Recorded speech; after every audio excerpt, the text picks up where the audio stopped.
فيلمنا بيبدأ براجهو اللي مسرح رجالته تخطف الناس وتضرب فيهم عشان بس يوصل لمكان سيا حبيبته. واحد من رجالته بيقول له عرفت لك مكانها ويلا بينا نروح نجيبها. فبياخد رجالته كلهم ويطلع على المكان اللي هي فيه.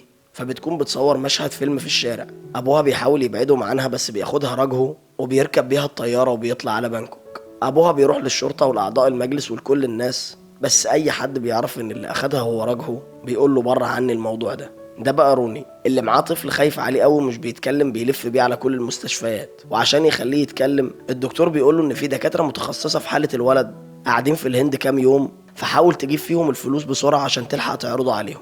ابو سيا بقى لما مش بيلاقي حد يساعده يرجع بنته اللي اتخطفت بيلجأ لروني لانه الشخص الوحيد اللي هيعرف يرجعها. صاحبه بيتكلم مع روني وبيقول له هديك اي مبلغ انت عاوزه بس عشان ترجع لنا سيا. روني لما بيشوف صورتها بيتلخبط ويقلق جامد، وبتطلع سيا دي كانت حبيبته هو كمان اللي مش قادر ينساها. بيقول له هرجعها بس عشان خاطر الفلوس مش عشان اي حاجة تانية. وروني بيبدأ يجمع كل المعلومات عن راجو ورجالته، وبيركب الطيارة ويفتكر ايامه الحلوة مع سيا وازاي انه اتعرف عليها وازاي كمان بدأت قصة حبهم، وزي ما بدأت كمان قصة حبهم في محطة القطر. راجو كمان في نفس اليوم شافها وعجبته جدا ودخلت دماغه. بينزل روني من القطر عشان يدور على ابوها اللي ما كانتش سيا لاقياه، بس القطر بيمشي وهو بره ومش بيعرف يكمل معاها. ابو روني بيطلع صاحب ابو راجهو وهما الاتنين مدربين للعبة الباجي. بيبعت ابو روني رسالة لابو راجهو انه خلاص بيموت وان ابنه مبقاش مهتم في حياته غير بالقتال، وانه بعته ليه عشان يخليه انسان. فبيسأله انت عندك كام سنة؟ روني بيقول له انا عندي 23 سنة. وبيتصدم روني لما بيعرف ان الراجل اللي قدامه ده عنده 68 سنة ولسه محافظ على نفسه وعلى لياقته. بيضربه براجهو ويكسر غروره ويخليه يبقى من تلاميذه. وراجهو بيدخل في مسابقة التجديف وبيشوف سيا مع الجمهور، وبعد ما بيكسب الماتش بيطلع يدور عليها بس بتكون مشيت. وفي السوق بالصدفة بتقابل روني وبتتكلم معاه وبيعرف انه ممكن يشوفها هنا على طول. روني بالليل في صالة الباجي بيشوف تدريب راجهو القوي واللي مفيش حد قادر ينافسه في كل المتدربين. بيطلع روني يسهر بره ويقابل ابو سيا ويهزر معاه، وهو ما يعرفش ان ابو البنت اللي بيحبها. وبيرجع يفضل نايم من التعب ومن السكر لحد ما براجهو بيصحى، وده طبعا اكبر غلط في صالة الباجي. تاني يوم كعقاب ليه بيخلوه ينظف ويمسح ويكنس ويحط الاكل وكل حاجه. الدنيا بتشتي وروني وسيا بيفرحوا عشان كل ما قابلتهم كانت في الشتاء، وبيحسوا انهم هيشوفوا بعض على طول. باب بيتها بيخبط وبتحسب ان روني اللي جاي يخطبها، بس للاسف بيطلع راجهو اللي لما بتشوفه بتعرفه على طول. بيدخل يطلب ايدها انه يتجوزها من ابوها وبيديه فلوس كتير جدا، فابوها بياخد الفلوس وبيقول له جهز نفسك للفرح واحنا موافقين. وهي بتطلع عشان تقابل روني وبيبدأ الحب ما بينهم يزيد جدا، وبيسهر معاها روني وبتديله كمان دبلة بيلبسها في ايده. وبيرجع سكران وبيلاقي المدرب في وشه بيقول له انت قاعد هنا في صالة تدريب مش في فندق، وبيضربه ويخليه يرجع الخمرة اللي كان شاربها، وبيقول له هتتدرب معانا يا اما تمشي تشوف لك مكان تقعد فيه. روني وبكل سخرية بيقول له هو فين التمرين ده؟ فبيحاول يضربه زي ما ضربه اول مرة، بس روني بيستغرب من نفسه ان كل الضربات اللي بيضربها له بيعرف يصدها. وبيكتشف ان الحاجات اللي كان مخليه يعملها قبل كده هي عبارة عن تدريب مش مجرد تجديرة كده وخلاص. وبيبدأ يهتم بيه هو بالتحديد عشان يخليه يتطور أسرع ويبقى أقوى. كل ده وراجهو قاعد بيتفرج عليه وعلى تدريبات الشاب الجديد اللي أبوه مهتم بيه. راجهو بيسلم عليه لما بيعجبه مستواه وبيقول له في يوم من الأيام هاخدك معايا بانكوك وهنبقى أصحاب. وروني بيبقى في قمة السعادة بسبب كلام راجهو الأسطورة ابن المدرب بتاعه. روني بيخلص التدريبات كلها وبيتقنها ومدربه بيعترف بيه، وتاني يوم بيقابل سيا وبيجيب لها هدية كمان. أبوها بيشوفه في السوق فسيا بتهرب قبل ما أبوها يشوفها، بس ابوها بيقف يتكلم مع روني عن حبيبته اللي كل ده ما قالوش عليها، وكل ده ما يعرفش ان هي بنته.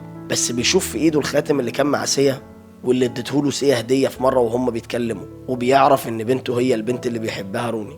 فبينصحه ان الجواز مش حلو وبلاش يفكر في الخطوه دي.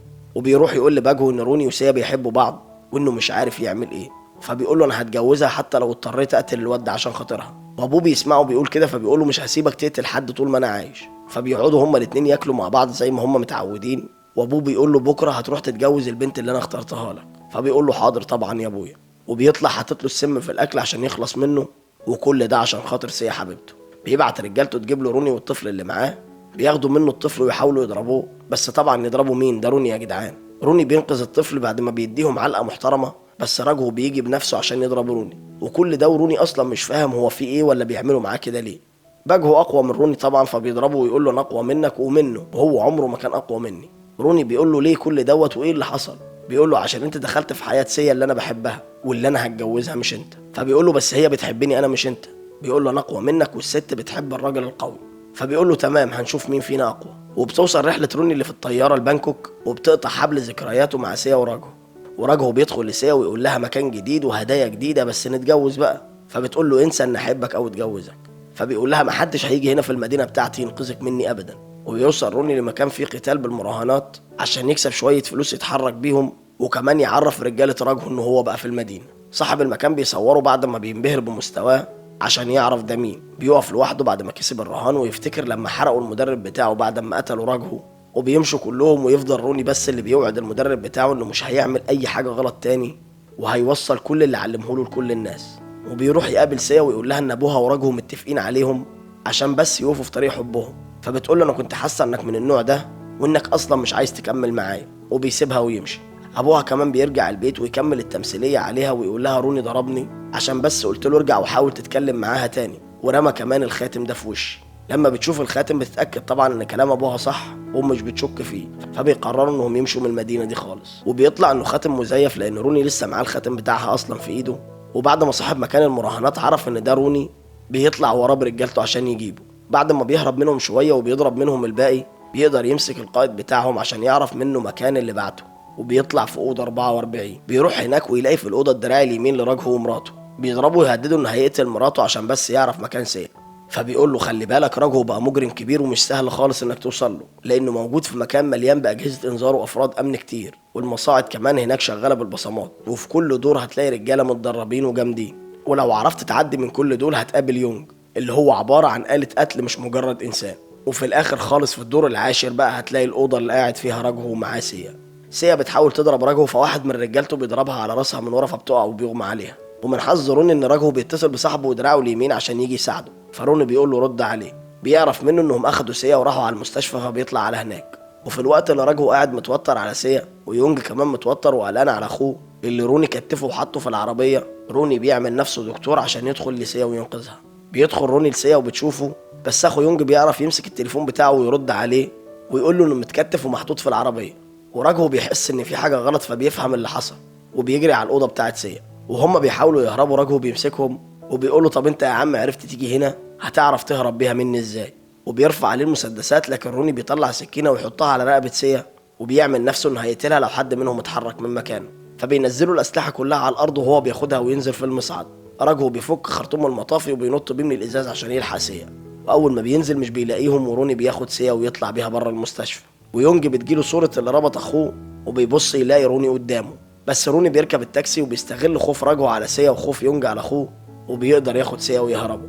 بتركب معاه السفينه اللي راجعه بيهم على الهند وبيقعدوا يفتكروا ايامهم مع بعض، وبيقدروا يوصلوا للمكان اللي هيبيتوا فيه الليله عشان تاني يوم يقدر يرجعها لابوها. بتقول له عمري ما توقعت انك انت بالذات تيجي عشان تنقذني. فبيقول لها في حاجات كتير ما توقعتهاش وحصلت، وبيعتذر لها انه وراها وشه تاني. وبيقول لها خلي بالك انا ما جيتش عشانك لكن جيت عشان هاخد فلوس مقابل اللي انا بعمله ده. فبتقول له انا كده كده كنت هعرف اهرب لوحدي وما كنتش محتاجه لك. ولما الدنيا بتشتي كالعاده وهم مع بعض بيقلع القميص بتاعه وبيلبسه لها وبتشوف الدبله لسه في ايده. فبتفتكر كلام ابوها وبتنادي عليه وتحكي له على كل اللي حصل يومها من ابوها، وبيتصالحوا وبيرجعوا يحبوا بعض من تاني. وبدل ما يكملوا في الخطه ان تاني يوم يرجعوا على الهند بيقضوا بدل اليوم يومين. فبيجي يونج ورجالته يمسكوهم وبيضربوه كلهم لحد ما كمان بيضربوا عليه نار وبيقعوا في الميه.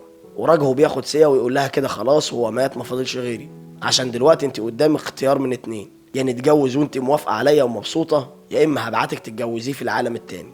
بتقول له روني اصلا ما ماتش وهيجي ينقذني منكم. وفعلا روني بيطلع من ماتش وبيروح عشان ينقذها وبيطلع كل الغل اللي جواه وكل اللي اتعلمه من المدرب بتاعه على اي حد بيقابله. راجهو بيشوف ان روني جه تاني في الكاميرات فبيستغرب انه ازاي ما ماتش وبيسال صاحبه اللي ضرب عليه نار. فبيقول له انا ضربت عليه نار بعد ما فضيت الرصاص من المسدس عشان مشكلتكم مع بعض احنا ملناش علاقه بيها. فراجهو من العصبيه بيقتله بكل برود وبيبعت لروني ناس بسيوف ومطاوي عشان يقتلوه.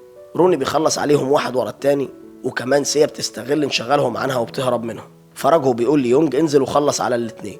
يونج بينزل ويقابل روني وبيحاول ينتقم لاخوه اللي روني تسبب في موته، لكن يونج مش بيلاقي روني بالسهوله اللي كان متصورها، لا وكمان روني بيتعمد في كل ضربه انه يكسر له ايده او رجله، وفي الاخر بيكسر له ظهره ودماغه وبيخلص عليه.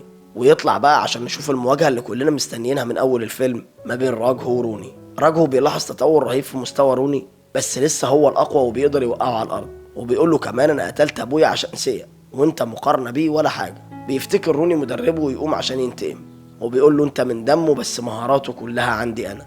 وبيقلع هدومه وبيقف الوقفه بتاعت ابو رجهه في القتال. فرجهه لما بيشوف كده بيخاف منه جدا وبيهجم عليه وهو متعصب، لكن روني بيقدر المره دي يضربه، وبيبدا يضربه ضربات بتكسر في العمود الفقري بتاعه زي ما اتعلم بالظبط من المدرب بتاعه زمان. وفي الاخر بيقدر يخلص عليه وينتقم للمدرب بتاعه وينقذ حبيبته، وبيرجع تاني للاكاديميه ويدرب الناس على اسلوب مدربه ويكلمهم عنه، وبيتجوز سيا حبيبته بعد ما بقى خلاص مفيش اي خطر عليهم. بيخلص فيلمنا على كده. وانت لسه ما عملتش اللايك والشير، اظبطني اللايك والشير واشترك في القناه لو لسه ما اشتركتش، وفعل الجرس يوصلك جديدنا اول باول. فولو للبيج بتاعتنا على فيسبوك. سلام عليكم.